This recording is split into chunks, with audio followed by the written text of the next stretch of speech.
சேனலை சப்ஸ்கிரைப் பண்ணலனா சப்ஸ்கிரைப் பண்ணி பக்கத்தில் உள்ள பெல் ஐக்கானை கிளிக் பண்ணுங்கள். அதில் ஆலை செலக்ட் பண்ணுங்கள். அப்போ தான் நான் என்ன வீடியோ போட்டாலும் உடனே உங்களுக்கு நோட்டிஃபிகேஷன் வரும்.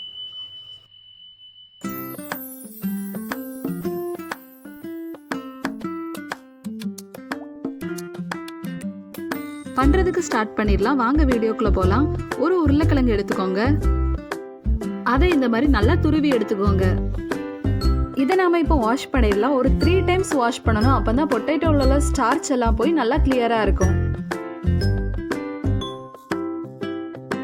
பாருங்க, நான் இப்போ செகண்ட் டைம் வாஷ் பண்ணுறேன். ஃபர்ஸ்ட் இருந்ததோட இப்போ தண்ணி எவ்வளோ கிளியராக இருக்குன்னு பார்த்தீங்களா? இப்போ தேர்ட் டைம் வாஷ் பண்ணுறேன். இப்போ பாருங்க, ரொம்ப கிளியராக இருக்கு.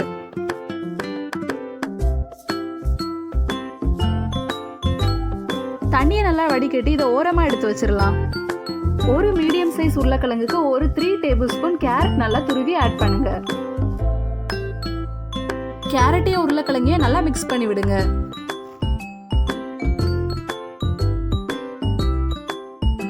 இப்போ நாம இதுல ஒரு முட்டை ஆட் பண்ணிக்கலாம்.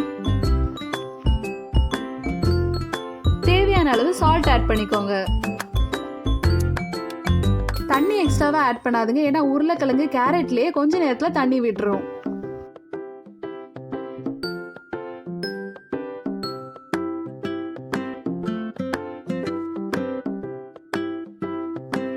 ஒரு 1/2 டீஸ்பூன் பெப்பர் ஆட் பண்ணிக்கோங்க.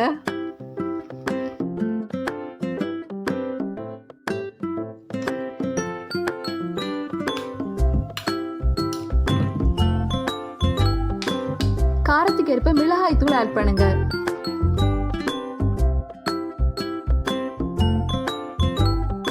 ஆல்ரெடி நம்ம சில்லி பவுடர் ஆட் பண்ணதுனால இப்போ ஒரே ஒரு பச்சை மிளகாய் ஆட் பண்ணிடலாம். கொஞ்சமா மல்லித்தூள், கருவேப்பிலை ஆட் பண்ணுங்க.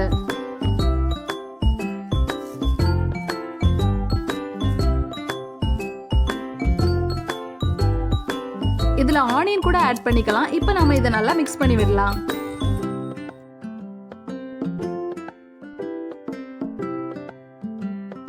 ஸ்டவ் ஆன் பண்ணி தோசை தவா வச்சிருங்க. தவா ஹீட் ஆனது கொஞ்சமா ஆயில் ஆட் பண்ணுங்க. நான் கோகனட் ஆயில் ஆட் பண்ணியிருக்கேன். இப்போ நம்ம மிக்ஸ் பண்ணி வச்சிருக்கிறத இதுல ஊத்திடலாம். இந்த மாதிரி கெட்டியா தான் இருக்கணும். இது கூட கோதுமை மாவு, மைதா இல்லைன்னா கடலை மாவு கூட ஆட் பண்ணிக்கலாம். ரொம்ப டேஸ்டா இருக்கும். நான் இப்போ சிம்பிளா தான் பண்ணி காமிச்சிருக்கேன். லோ ஃப்ளேம்ல வச்சுக்கோங்க, அப்பதான் நல்லா குக் ஆகும். இப்போ நாம இதை திருப்பி போட்டுடலாம். இது பண்றது ரொம்ப ரொம்ப ஈஸி தான். வெயிட் பண்ணி ஊற வைக்கணும்லாம் அவசியம் இல்லை, உடனே பண்ணிடலாம்.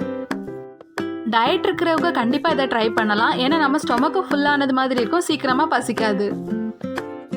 நார்மலா தோசை, இட்லின்னு இப்படி டெய்லி இப்படியே செஞ்சு கொடுக்காம இந்த மாதிரி டிஃப்ரெண்டா ஏதாவது ட்ரை பண்ணா வீட்டில் உள்ளவங்க இதை விரும்பி சாப்பிடுவாங்க. நான் இப்போ சாப்பிட போறேன். ரொம்ப டேஸ்டா இருக்குது. எல்லாருமே இதை உங்க வீட்டில் ட்ரை பண்ணி பார்த்துட்டு உங்களோட எக்ஸ்பீரியன்ஸை கமெண்ட் பாக்ஸில் ஷேர் பண்ணுங்க.